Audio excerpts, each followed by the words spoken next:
I'm Jim Trammell. I work in the Office of Communications at the Department of Agriculture, and in my spare time I act in community theater with my son Carl and my wife Peggy.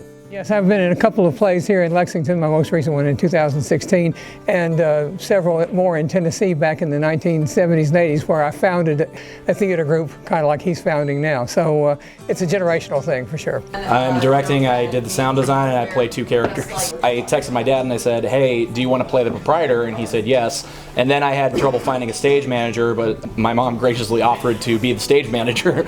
So that's how they got involved, and that's how this whole project came to its feet. I have a degree in theater arts, and I worked in community theater in Danville.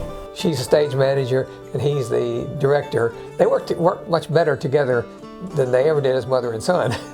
And I just shut up and don't say anything because A, I don't want to disturb the balance, and B, I'm an actor. I can't talk to I can't talk back to either the director or the stage manager. They just tell me where to go, what to stand, and how to hold my hands, and I just do it. As I say, I took a 20-year break to star in a long-running domestic comedy and raise a couple of children with my lovely wife, and so working all day and doing all that, and starting my 20 years here at the Department of Agriculture sort of set me off the stage for a while. But then my son grew up to have an interest in theater, and he drug me back into the orbit. So it became a family thing. Peggy behind the podium with the stage manager just off stage, Carl out on stage, and me running on and off as the script allowed. My main character was called the proprietor, and he was kind of a carnival barker at a shooting gallery. And then I became, a guy in a black mask who pulled a noose or threw the electric chair switch on a couple of the assassins.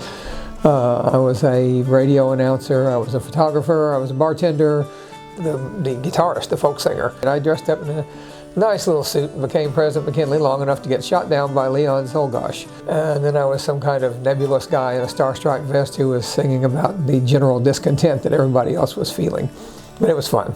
The variety was great fun.